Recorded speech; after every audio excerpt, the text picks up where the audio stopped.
In the news center, we have the Democratic strategist, Antjuan Wright, with us. We also have the Republican strategist, the pollster, Justin Wallin, with us. Justin, we'll start with you. So if that's, it was kind of an equivocation there to some degree by the president because he talked about how he'd like to see these people compensated for what he describes as pain, but the fund is dead. I mean, why not just sign it and let the Todd Blanche be confirmed? And what's going on here? Well, I think that the president is equivocating because it puts him in some degree to a position of power. So he can say what he wishes. The president has a habit of saying a lot of things that don't necessarily end up being the case. And I think in this case, it's the same thing. He's hoping that that Blanche gets nominated, it goes through.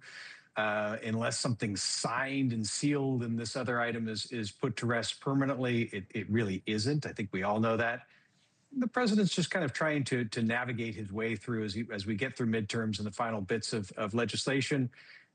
It doesn't seem like this is anything close to a real commitment. I'd be shocked if it were, quite frankly. Now, this whole, speaking of midterms, back and forth between Antjuan and Senator John Cornyn of Texas, I kind of chuckled because we got a little bit of honesty out of the president, it seemed today, when he was asked about Cornyn. Of course, he went for Paxton. He became the nominee. Cornyn's out of a job, and here's more of what the president had to say about Cornyn at that cabinet meeting. This is being done by a senator, and I don't really blame him, to be honest with you. I endorsed his opponent, and as soon as I endorsed his opponent went through the roof, and he won the primary election in Texas for the Senate. And the man that lost, the man that I didn't endorse, has become very angry, and that's okay. I mean, I understand that. I probably would do the same thing. You want to know the truth? I think I'd do the same thing. There you go. If it was him, he would do the same thing. What about this, Antjuan? Because it sets up an interesting, for lack of a better term, dynamic on the Republican side heading into the midterms. What does it mean? Well, it ain't no fun when the rabbit has the gun. That's what we say down south, and I think this is playing. Look, it's easier to not do than it is to undo when it comes to a cabinet nomination and cabinet confirmation. So you're seeing senators who realize in retrospect, we made some tremendous mistakes by marshaling through some of the cabinet officials recommended and nominated by the president, and now we're all living in regret. And so I think that you see two senators who say, you know what, we do not have to face the pressure of re-election to a Republican party who's been magnetized. And so we're going to take our time and we're going to do what's in the best interest of the American people. We also know that this weaponization fund is so disconnected from everyday Americans' reality. Think about this. You have people who stormed the Capitol and did all the things they've done, including yelling Mike Pence, and somehow or another they should be rewarded. The department of which this confirmation will oversee should always have a separation layer between the president and the nominee. But we all know that Trump's nominees pledge their allegiance to him, and I think senators are living in regret about that. That's why you see them taking their time, being methodical, and wanting some assurance. There's all this talk about it, just the fact that we're talking today, Justin, about it. Does all this talk hurt Republicans in the midterms? John Thune's out there trying to campaign. We got some races that they're trying to win. They certainly have every chance to hang on to the Senate. Does all this kind of talk, though, and not being able to move beyond some of this stuff hurt them, Justin? Yeah, the topics are all wrong. They're ringing hollow to the American voter, especially as we move into the general. So midterms are one thing. I get that. Everyone's playing to their corner. But right now, we're largely out of that. There's a few remaining, sure, and they're interesting. But as we go into the midterms, what Americans care about largely are the same things that they cared about just about 2 years ago.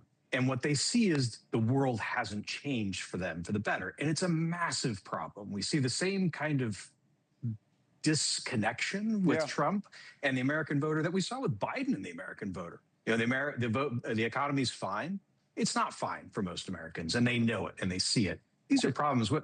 These topics are not on theme. I think you're right. There is this odd similarity, especially on the economy, Antjuan, between Biden and Trump, and the arguments that you have to make. Say, hey, it's better than you think, it's better than you feel, and then you change the subject to other things like this rather than talking about it to begin with. Well, the president has done a good job and been masterful at trying to distract the news cycle and the American people from the thing that's very much so hurting them.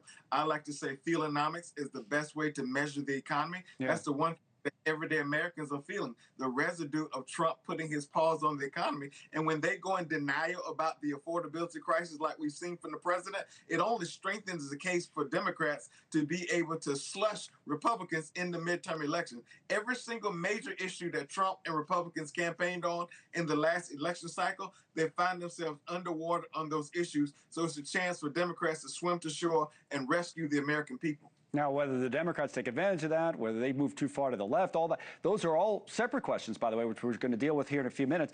One other clip from the president's cabinet meeting today that I want to play for you guys before we wrap up this conversation, however, and that really relates to a story we talked a lot about yesterday. There's this hacking into the water system in Minnesota, and then we had reports that Iran might be somehow linked to it, but the president doesn't seem to buy that and said this at the meeting. Listen. No, I think that Minnesota is behind it. You know who's behind it? Minnesota, because they're grossly incompetent. I think the governor's behind it. I don't think there was an Iranian cyber attack. I think that Minnesota ought to get its act together. It's one of the worst run states. All right, obviously going after Tim Walz there, who's a political foe, but what about this, Justin? Well, it's not as if the president doesn't have a point about Minnesota being poorly run. It's a fair point. But it is also pretty incredulous to suggest that Iran does not do this sort of thing. It is textbook playbook for Iran. We know these targets are soft targets that Iran looks at, North Korea looks at, any of our opponents look at, and are actually quite good at compromising. This is just a personal fight between the president and Minnesota. Exactly, because if it was another president, you might immediately say, well, he has the access to more intelligence than we do, so perhaps he knows more than we do. But I think Justin's probably onto something, that there's a lot more politics here, or at least we have to assume based on past performance, so to speak, Antjuan, that there's more politics here. What do you make of it? Yeah, I think it's just childish and quite frankly stupid for the president to insist that Minnesota would do something to hurt Minnesota.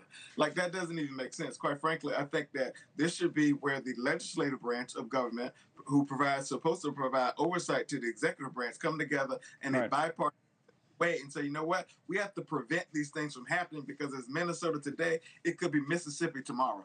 Let me get a read from both of you, then we'll wrap it up on the midterms. So here we are on a Friday, last day of July. How are you feeling about Republicans, Justin? Antjuan, I'll ask you the Democratic side of it, but how do you see the House and the Senate, Justin?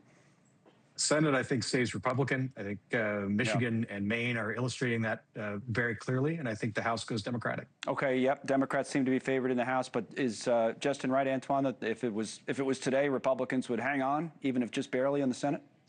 I think if it's today or in November, Democrats just have to run through the tape. I think history is on our side. I think the momentum is on our side. And more importantly, I think the American people are on our side in terms of the issues we have chosen to prioritize. The only thing we have to do as Democrats is consolidate our interests. And I think if we run through the tape, we'll win the race. We'll focus on Michigan. Really interesting ahead of Tuesday night in just a moment. But for now, Justin, Antjuan, we thank you both, and we'll hear more from both of you a little bit later on in the show. It's 12 past the hour. Here's